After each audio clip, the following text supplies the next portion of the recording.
Hello mga kalablab, tara samahan niyo ako at ngayon ating pasyalan ang aming dating tambayan nung kami pa'y nag-aaral ng high school. Ito po'y ating pupuntahan ngayon ang Panas Falls ng Carcor, New Corilla, Davao del Norte. Ito po'y aming lugar talaga sa Mindanao. At yun nga, naalala ko lang na yun, itutur ko kayo, ipapasyal ko kayo sa aming lugar. Kung mapapansin nyo ay talagang nandito pa tayo, papunta pa tayo ngayon sa falls at yun nga, nasa ibabaw tayo ng kabundukan dumaan. Itong lugar na to dati talaga ay wala pang kalsada. Mayroon man siya, halos daanan lang po ng tao.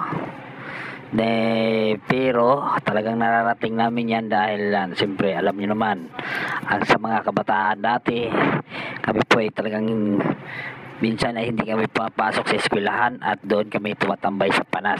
So yan tinatawag kami Panas. Yan talaga ang pinakatambayan namin.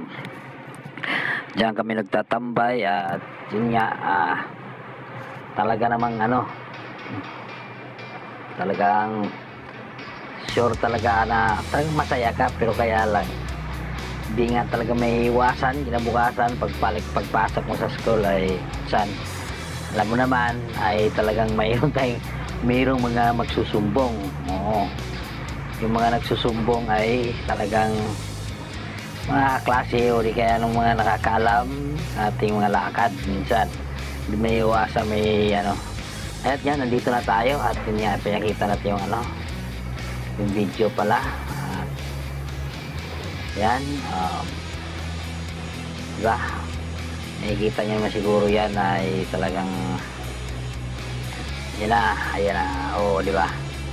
At dati ay wala pa talaga yan, hindi pa talaga naayos yan.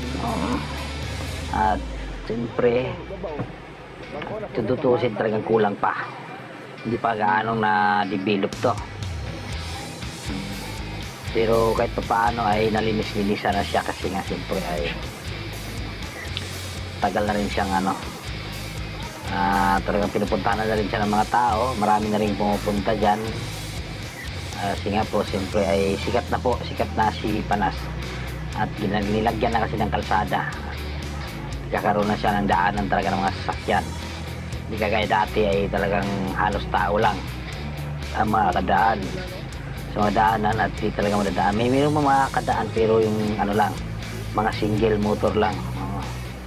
Pero yung ayan, ay kita nyo diba, may swimming pool na siya. May swimming pool na siya, then diba, kita nyo, linaw ng swimming pool at wala pa ganong tao kasi nga po siyempre maaga po tayo dyan. Maaga tayo at pumunta tayo dyan kasi nga po siyempre ay kailangan natin yung video. Ayan, kasi ayan, rin tayo at pag wala pa naliligo sa swimming pool. At kaya maya ay ikot ko kayo dun sa taas, makikita nyo yung mga tubig talaga ng umaagos sa mga bato. Hindi naman siya ganong kagandahan pero talagang dinarayo rin po siya ng mga tao. At yung naalala ko dati yung provincial jamboree, talagang dyan dyan siya tagito, dyan siya ginanap. Kasi yung ibabaw niya na lang talagang pinatag, may portion dyan sa side sa harapan na yan ay may pinatag yan. Makikita niya yan, tubig diba, ayan yung tubig na yan ay talagang nanggagaling sa ibabaw ng bundok yan. Diba? Nakikita nyo naman siguro ay talagang maganda nakaka-relax siya kasi siyempre ayan, kung titingnan ng tubig maririnig mo yung mga kunin ng ibon at siyempre yung mga agos ng tubig ay talagang ang gandang pakinggan. Kasi nga po siyempre sarap tingnan, sarap malamig sa mata, diba? Talaga nakaka-relax. Yun nga, naalala ko dati talagang minsan halos maghapon kami dyan, hindi kami pumapasok sa school kasi nga po siyempre ay kaya alam mo naman mga kabataan busy. Ay talagang laboy. Oo. Yan tuloy ako, hindi nakapatapos pag-aaral sa kabugoy-bugoy, di ba? Ayan, diba? Ikot-ikot muna tayo, ikot natin camera kasi nga po siyempre yan. Makikita nyo naman talaga ay talagang nandiyan pa talaga yung mga puno ng kahoy ay hindi talaga ginagalaw yan kasi nga po siyempre ay nakakatulong po yan sa sinag ng araw at maganda siya tingnan. Yan pa rin yung mga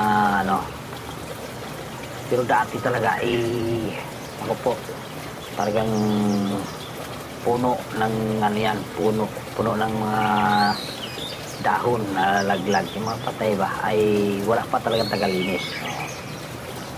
Pero ngayon siyempre bawat takbo ng panahon ay talagang may pagbabago, may magbabago, diba? Ayan, yung portion na yan dyan ay talagang diyan kami lagi tumatambay. Yan po dyan, higa-higa tubig. Siyempre ay yan nakaupo kami dyan, tambay-tambay dyan, diba? At siyempre ay naman kaya nga sabi ko di talaga makakalimutan yung mga panahon na nasa DC pa tayo at pwede ka pa ng high school life. Kaya diba, sabi nga nila diba, ang pinakamasayang talaga sa pag-aaral ang high school. Diba? Alam nyo naman siguro yan. Pinakamasaya